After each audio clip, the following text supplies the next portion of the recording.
Good morning! Welcome to Morning Conversations with me, Mika. Energetic. Anyway, so today is a Sunday. It's the second Sunday of the month. And can I just say na sobrang overflowing ako now with love because yesterday we had the first Art of Content Creation na workshop and wala kaming any hard na promotion. Like, nag-isang post lang kami about it. And sinishare lang, ganyan. And surprisingly, merong umattend. Like, thank you Lord. Thank you Lord talaga. Thank you Lord. May uma-attend. Sobrang grateful ko. Tapos lahat ng umattend kahapon ay ah sobrang open and aligned with us and with those attendees para makakuha din kami ng new talents din. So nakakatuwa kasi ang intention ko lang kahapon is to learn kahit ako yung magtuturo, no? Gusto ko din kasi yung natututo din ako sa ibang tao. So, nakakatuwa yun. Kasi, natuto na ako sa kanila. Tapos sila din, surprisingly, I mean, di man surprisingly, like, alam ko na may matututunan sila, pero kasi, di ba, there are people na pag hindi ka talaga open, wala ka din talagang matututunan. Pero sila, since sobrang open nila, ang dami nilang baon pa uwi. Ayun lang, nakakatuwa siya. Tapos parang ang fulfilling nung feeling niya, as in. Alam mo yun, kahit wala kaming kinita doon, parang di namin siya naisip kahapon, honestly. Sobrang give all lang kami. Ayun, tapos, today is my lola's birthday. So, dito lang sila today. And ang pinaka-debrief ko talaga sa sarili ko. Wait lang. Eto. Journal ako. And sabi ko, I'm so grateful that I'm already in this era that I can remain open and grounded. Hindi ko alam kung paano ko ginawa yung lahat kahapon. Totoo pala yung sapi pag nagtuturo ka na. Totoo pala siya. Dati hindi ko siya naiintindihan. Tapos, ang intention ko lang ay matuto, 'di ba? Tapos, may natutunan din naman sila sa akin. Tapos, nilagay ko dito, gusto ko lahat sila ay may matutunan.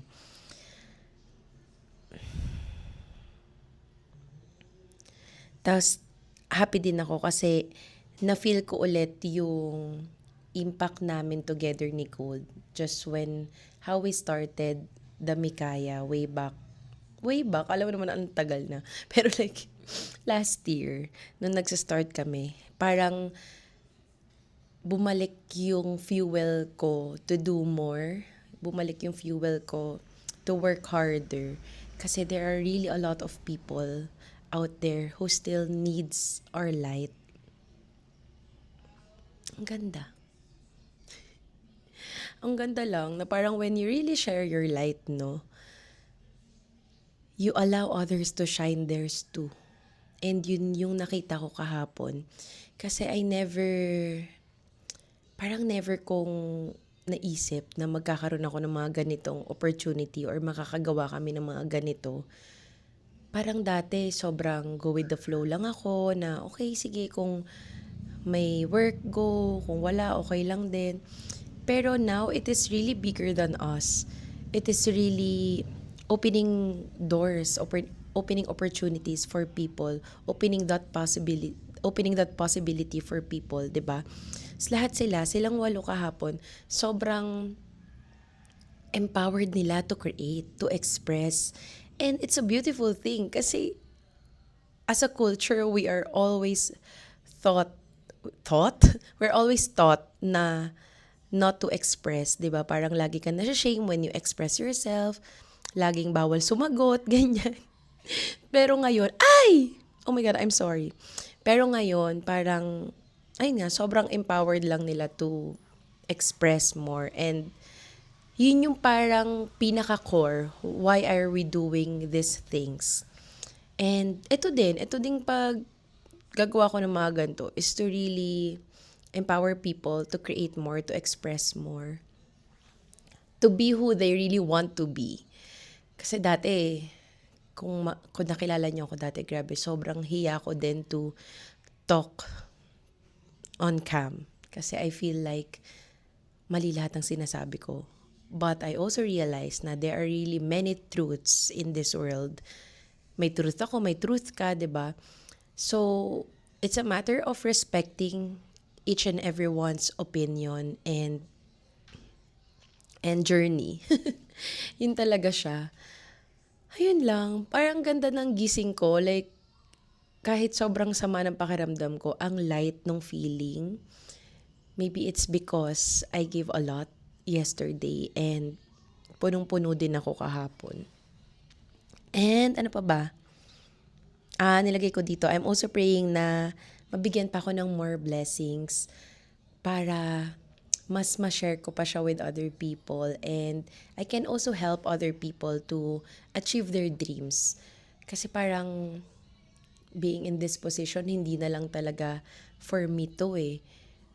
I have a lot of people under me and I also want them to achieve their dreams. Parang kahapon naiyak ako kasi sabi ni Gold sa akin na parang pangarap ni Inay, naiyak na naman ako, ano ba yan? Pangarap ni Inay magkaroon ng dining table na umiikot. Tapos sabi ko, shit, meron kaming ganun nung bata ako. Gusto ko din maranasan nila yun. Sa totoo lang. Kaya parang, ba yan? Di ko ina-expect na maiyak ako. Feeling ko sobrang weakness ko ngayon si Inay. Si Inay ni Gold. Kasi, ganun din ako nag-start nun kila Lola. Ano ba yan? Di ko ina-expect na maiyak ako. Nakakainis. Ay, pero ayun.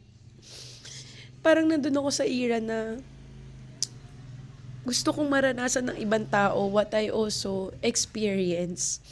I really want to pay it forward. Alam mo yun, kung po pwede lang akong, minsan kasi sinasabi ko kay Andy, sana sobrang yumaman tayo, no, na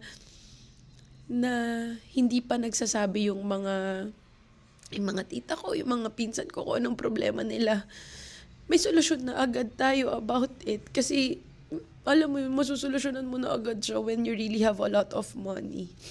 Kaya ganun na yung gusto kong gawin. Tapos minsan, niisip ko pag nasa restaurant ako, tapos merong server, kunwari, or cashier na bad trip, parang gusto kong sabihin na, sige, ordering ko na lang lahat para makauwi na kayo. Yung ganung level. yun lang yung mga dilulo ko pero oh my God, Lord, payamanin mo ako kasi ang dami kong gustong tulungan sa buhay na to. Parang ayokong makita na naghihirap talaga yung mga people around me, kahit minsan yung mga stranger. Ano ba yan? Naiiyak ako, makakainis. Pero alam niyo, gets nyo naman, diba? Na parang kunwari pag may namamalimos, minsan gusto ko na lang siyang bigyan ng hanggang mag 20 years old siya. Pang-aral mo, ganyan. Huwag ka na mamalimos, mag-aral ka na lang. Ay! My God. Baliw na ata ako. Pero shit. Sana talaga yumaman ako ng ganun na wala nang poproblemahin yung mga tao. Just because meron na. Alam mo yun, di na nila kailangang hanapin. Ayun lang, di ko ina-expect na iyak ko ng ganito. I think to close this podcast, I hope you find in your heart today to help someone. May it not be financial, siguro kahit emotional, by holding space, physical, alam mo yon, in any way that you can to help someone. I think that's also how you can practice your kindness to other people. Because ang onti lang ng tao na kayang magbigay, 'di ba? Ang onti lang taong kayang magbigay ng walang hinihintay na kapalit. I hope buhay pa ako pag dumating yung time na lahat ng tao ganun na. Siyempre di naman mangyayari yun, 'di ba? Pero I have so much hope maybe in the future. Ayun lang. I have my coffee here. So cheers and bye.